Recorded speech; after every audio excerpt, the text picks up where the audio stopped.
मात पिता मिल जावेंगे 1,84 माँ, ये सतगुरु सेवा और बंदगी भाई फेर मिलन की ना।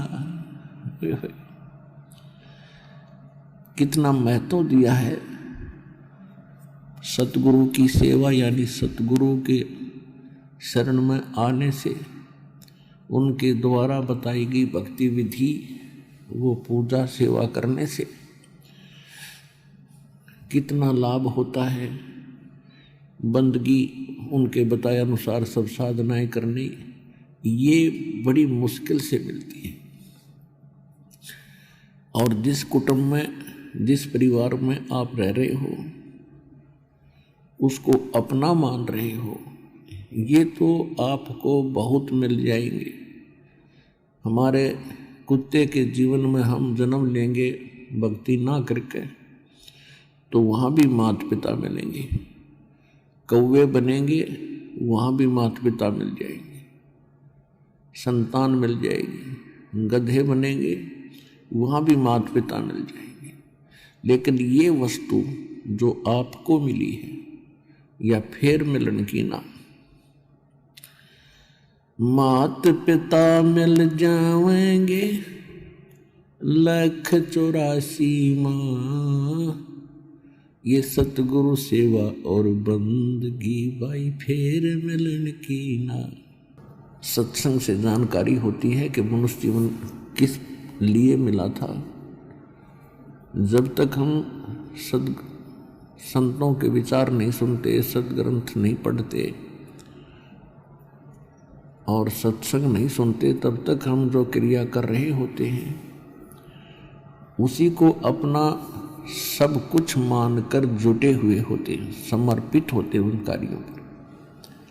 और जिस दिन हम सत्संग सुनते हैं, परमात्मा का विधान हम जानते हैं, फिर हमें लगता है कि केवल यही कार्य अंतिम नहीं था। यही जो क्रियाएं हम कर रहे थे, संतानोत्पत्ति, उनकी परवरिश, विवाह शादी कर देना, फिर मर जाना, ये तो पशु पक्षी भी करते हैं। तो फिर मनुष्य जीवन में परमात्मा ने इतनी सुविधा दी है, इतनी बुद्धि अकल दी है, जुबान दी है, आपको अपने दुख दर्द को बता सकते हो, परमात्मा का गुणगान भी कर सकते हो इस जीवा से। और इसका सदुपयोग ना करके हम दुरुपयोग करते हैं, तो उसका कितना भयंकर परिणाम हमें मिलता है। तो ये सत्संग से जानकारी होती है।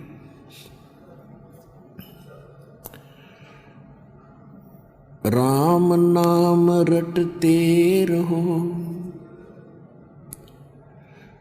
जब तक घट में प्राण, कबू तो दीन दयाल के भनक पड़ेगी कान।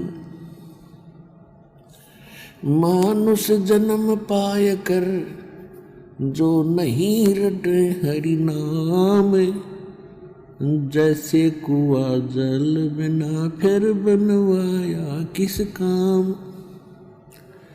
राम रटत निर्धन भलो टूटी घर की छान, वो सुंदर महल किस काम के जा भक्ति नहीं भगवान।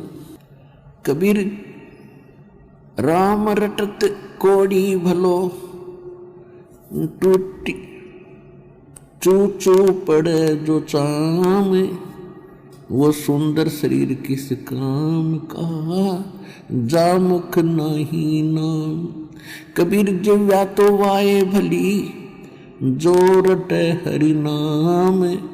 तो परमात्मा कहते हैं इस जीव का यदि आपने सदुपयोग करना है तो परमात्मा के गुणगान करे, परमात्मा की भक्ति करे, अन्यथा इस चाम की मुख में कति आवश्यकता नहीं है।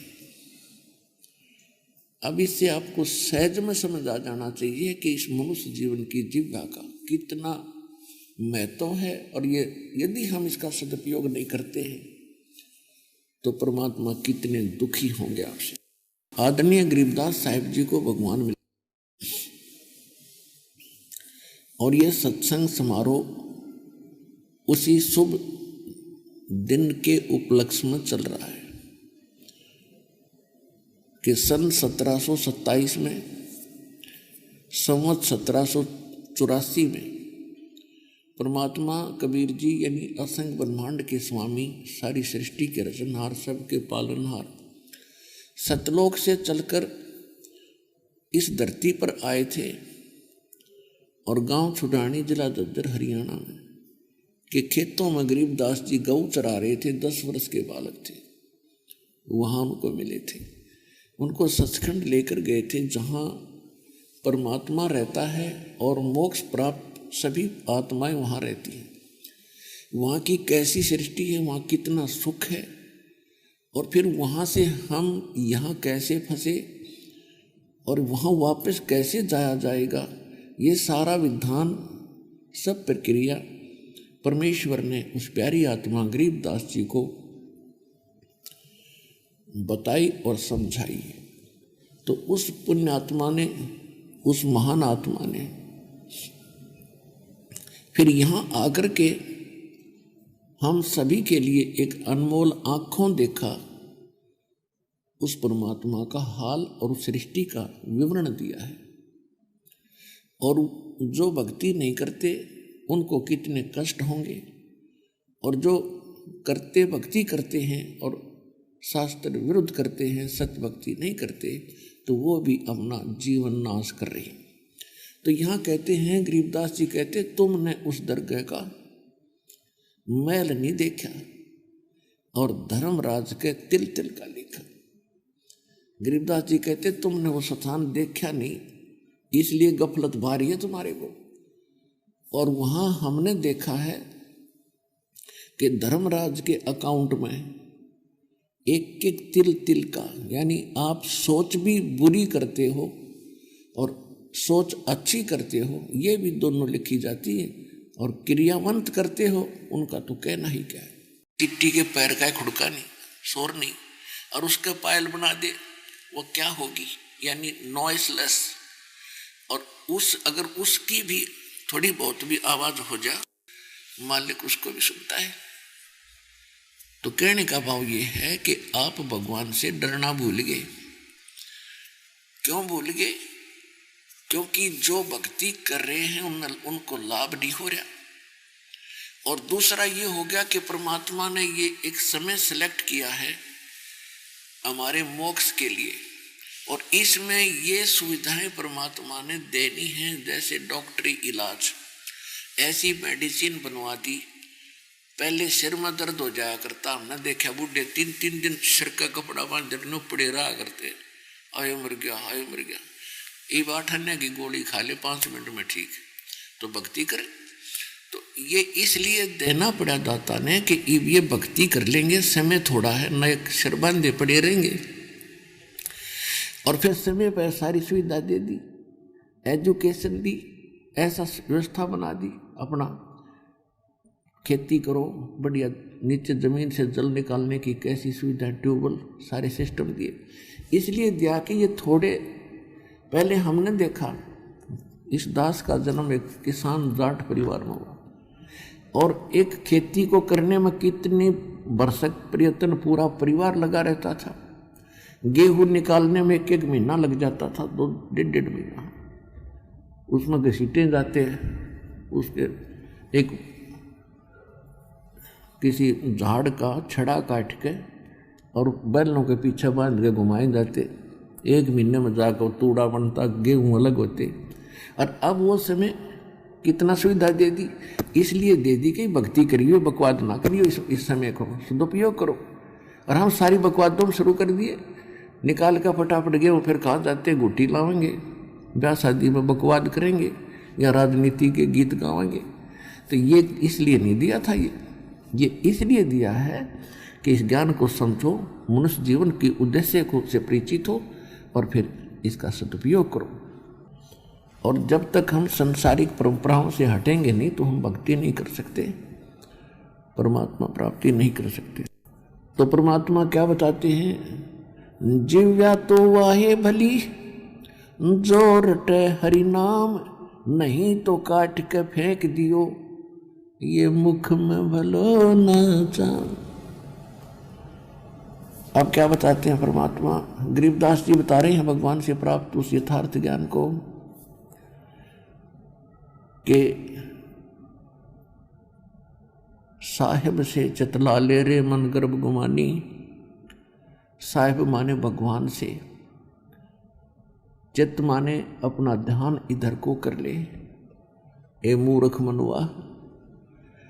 और फिर परमात्मा की महिमा और उसकी रहमत आपके ऊपर याद दिलाते हैं कि नाभि कमल में नीर जमा तेरा दीन्या मैल बना, और नीचे जठरा अग्नि जले थी तेरे लगी न ताती बाह। वाय माने वायु, जड़। कहते हैं 9-10 मास गर्भ में रखा और वहां तेरी करी सहाय। दांत नहीं जब दूध दिया था, ऐसा अमी महारस खाए। और बाहर आया भरम भुलाया, और बाजे तूर सुनाए। और तुही दाई आई घूटी प्याई, माता गोद खिलाया। और तू ही तो छोड़ दिया, इब चला अधम किस राह। अपने आत्मा हमारी आदत खराब है इस मन की। हमारे ऊपर आपत्ति आती है तो हम भगवान याद करते हैं, और जब थोड़ी सी राहत हो जाती है तो हम बकवाद याद करते हैं।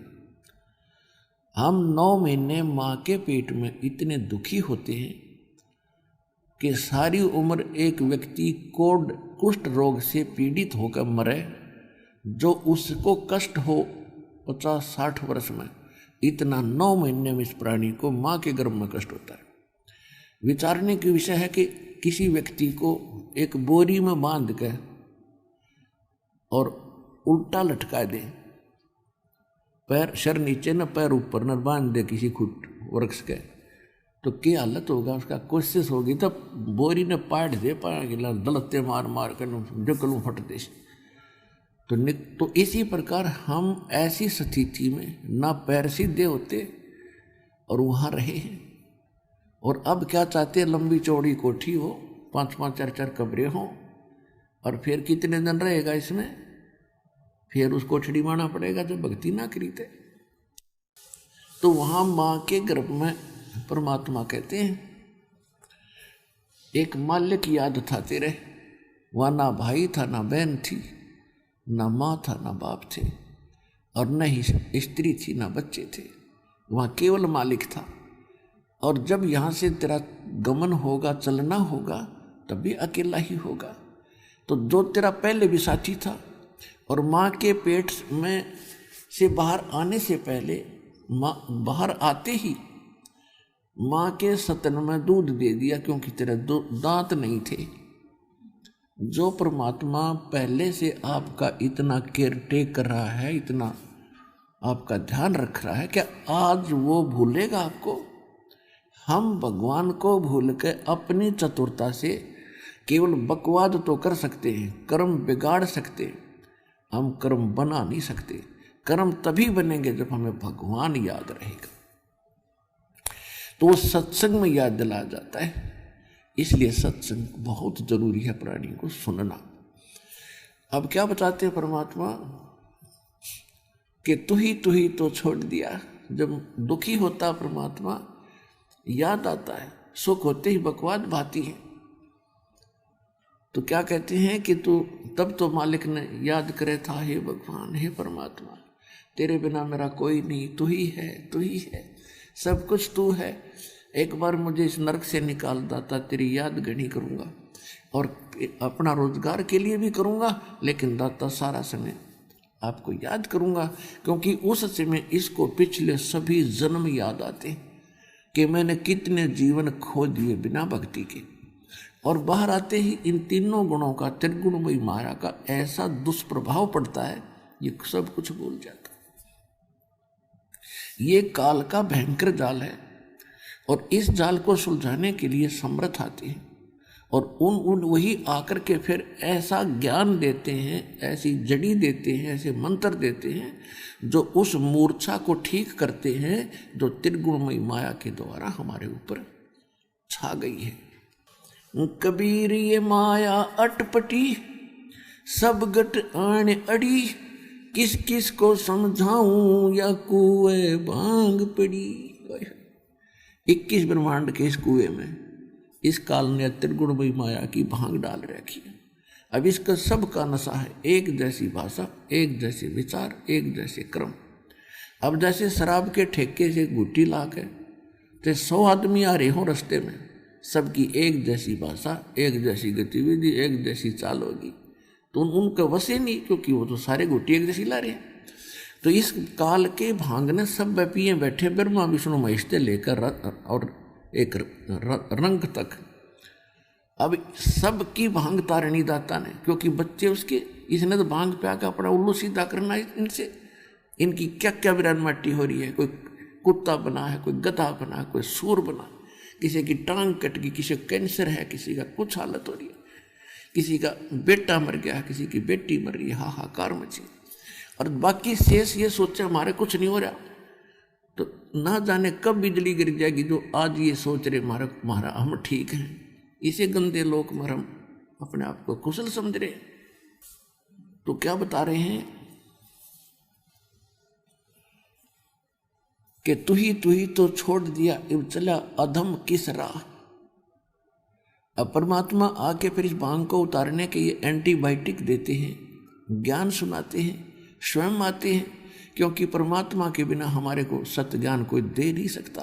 क्योंकि जिस भगवान के लोक में हम रह रहे हैं, इसने तो हमें जानबूझकर फंसा रखा है, सारा उल्टा ज्ञान सुनावे, सारी उल्टी कथा सुनाई और भगवान छुटा कर इन अन्य चाहे 4 ईंट किसी ने लगा रखी हैं ऐसे, वो भी भगवान, लेकिन कबीर भगवान नहीं हो सकता। इतनी उल्टा पाठ पढ़ा दिया। अब भगवान को भगवान सिद्ध करने के लिए दास को कितना प्रयत्न और कितना संघर्ष करना पड़ा है, लेकिन ये दया थी दाता की, जीव के बस का नहीं है। उसकी रजा और उसका वचन है और समय है, ये आपके ऊपर रेम है दाता। अब इस सु अवसर ने गवाइयो मत, ये कोई डूम बाट के गीत नहीं है और दास कोई मांगनियाँ खड़ियाँ नहीं था। 2 रोटी पहले ठीक मिले थी, इस ज्ञान को समझा है, परमात्मा की रजा हुई है। जैसा मुझे मालूम हुआ कि मैं भी दुखी था, भगवान के लिए भटक रहा था, इसी तरह ये सभी उसके बच्चे भटक रहे और जन जन तक इस ज्ञान को पहुँचाऊँ। और आप भी सहयोग दो अपने बहन भाइयों को तक इस ज्ञान को पहुँचाने में, विश्व का उद्धार हो जाएगा, सभी सुखी हो सकते हैं इसी तरीके से। तो यहाँ परमात्मा हमें याद दिला रहे हैं, जैसे अपने निजी साथी को कोई कहता है ना कि कोई प्रॉमिस करके और भूल जा, तो उसको कहते हैं अच्छा भूल गया उन बातों को, देख उस दिन क्या कह रहा था तू। तो परमात्मा हमें क्या याद दिलाते हैं कि उस समर्थ की रीझ छुपाई, अब कुल कुटुंब से राता, गर्भ के अंदर बचन भरे थे, कहाँ गई वो बाता। अब आके देख हमारे सामने कैसे रो रहे हैं भगवान, हमें समझाने के लिए, भांग उतारने के लिए, नशा उतारने के लिए। कहते हैं जब तू रो रहा था, नरक में सड़ रहा था, ऊपर जेर लिपटी थी तेरे मवा सारा पेट में, सांस नहीं था तेरा और दम घुट रहा था, तब तो तू कहता है भगवान तेरे बिन मेरा कोई नहीं, एक बार मुझे छोड़ दे, यहाँ से ठीक ठाक निकाल दो, मेरी बॉडी सुरक्षित रखियो, आपकी भक्ति करा करूँगा और कोई बकवाद नहीं करूँगा। अब मुझे पता लग गया है मैंने बहुत गलतियाँ की। फिर याद दिलाते हैं उसने रहम किया तेरे पे, तेरा सुरक्षित शरीर बाहर निकाल दिया और आज तो फिर बकवादों में लग गया, भगवान भूल गया और इस परिवार कुटुंब को अपना मान बैठा। कहते उस समर्थ की रीझ माने प्रसन्न होकर तेरे पर जो रहम किया, उस समर्थ की रीझ छुपाई, अब तो कुल कुटुंब रहता इसमें लीन हो गया और गर्भ के अंदर वचन भरे थे, अब कहाँ गई वो बात।